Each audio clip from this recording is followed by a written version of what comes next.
जय जय राधा रमणो जय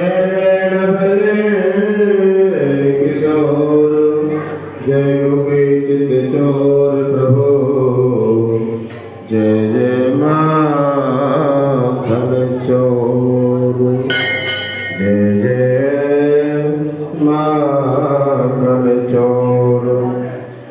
सदियों से जीव भटकता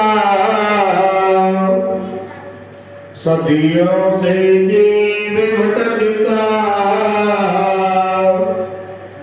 फिर चैन कभी न पाया सो बार महाराज जी करो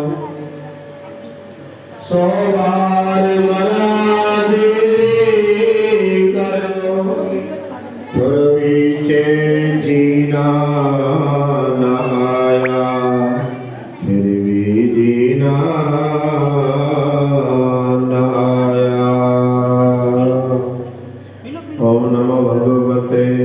वासुदेवाय ओम नमो भगवते वासुदेवाय ओम नमो भगवते वासुदेवाय ओम नमो भगवते वासुदेवाय।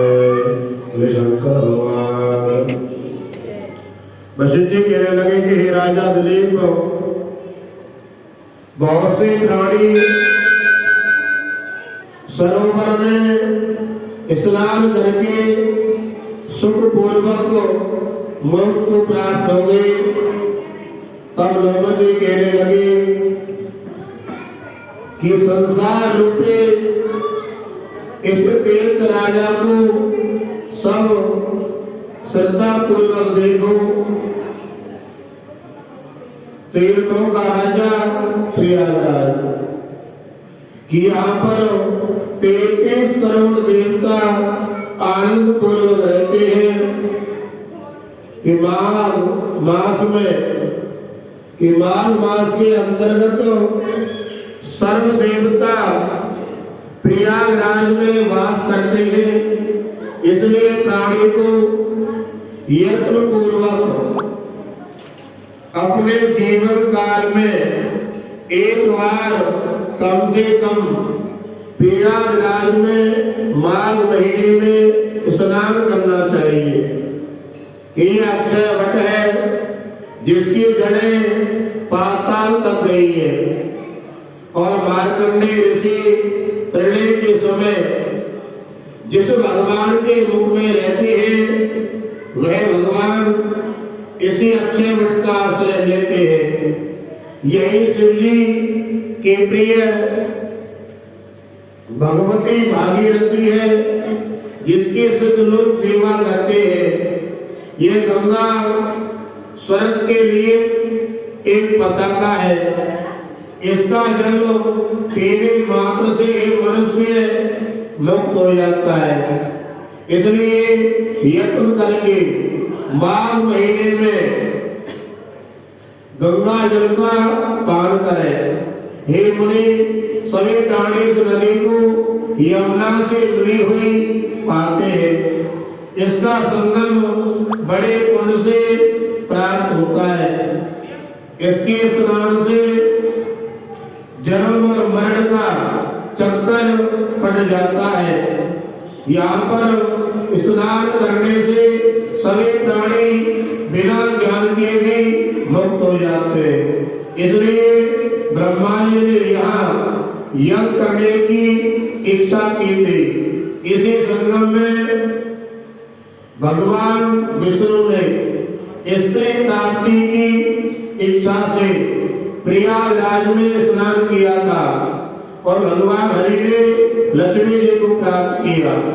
यहाँ पर त्रिशूलधारी शंकर जी ने त्रिपुर दैत्य को मारा था और प्राचीन काल में उर्वशी नाम की अप्सरा स्वर्ग से गिरी थी। स्वर्ग पाने की इच्छा से यहाँ पर ही स्नान करने से गौतकुल के राजा ययाति ने वसुंधरा पुत्र प्राप्त किया। और यहाँ पर इंद्र ने प्राचीन काल में धन की इच्छा से स्नान किया था और माया से कुबेर के सब धन को प्राप्त किया था। प्राचीन काल में नारायण तथा नर ने हजारों वर्ष तक प्रयागराज में निराहार रह करके स्नान किया और धर्म किया। यहाँ पर जेगा सभ्य सन्यासी ने महादेव जी जैसी शक्ति वाले से मिले पाए थे तथा अड़मा आदि योग की अति दुर्लभ ऐश्वर्य प्राप्त किए थे। इसी क्षेत्र में तपस्या करके श्री भारद्वाज सप्तऋषियों में सम्मिलित हुए, सबको शक्ति प्राप्ति हुई। इसलिए हमारे विचार से सभी प्राणियों को अपने जीवन काल में एक बार अवश्य माघ महीने में प्रयागराज में स्नान करना चाहिए। इस स्नान से पहले किए हुए तुम्हारे सब पाप नाश हो जाते हैं, संपूर्ण देवों को प्राप्त हो जाओगे। ऋषि के इस प्रकार के वचन सुनकर त्रिवेणी में स्नान करने से सबकी विषाक्तता दूर हो गई और सांप से मुक्त होकर शरीर धारण कर लिया। वेदवती ने अपने संतान को देखकर खुशी होकर लौकर जी को संतुष्ट किया और कहा कि आपके अनुग्रह से ही यह श्राप से मुक्त हुए हैं। अब आप बच्चों के योग धर्म को कहिए। लौकर जी ने कहा कि युवा कुमार ने वेदों का अध्ययन समाप्त कर लिया है, इसलिए इन कन्याओं के साथ में विवाह करें।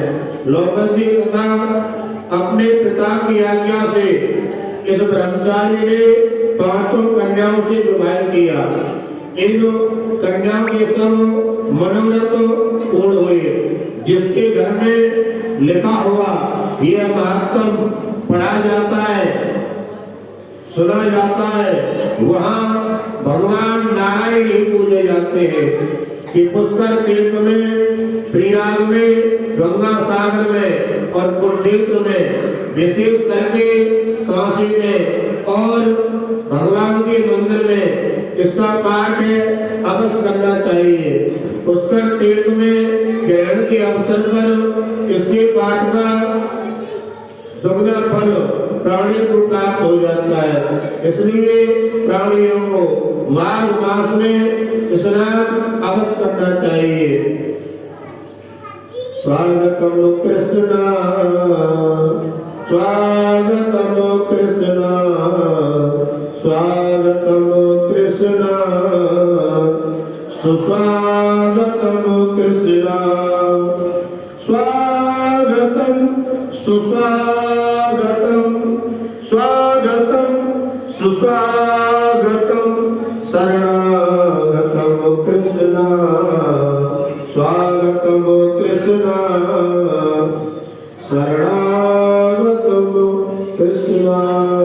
बोले शंकर भगवान की जय, भगवान की जय, माघ मास महात्म की जय। जय श्री राम, जय श्री राम।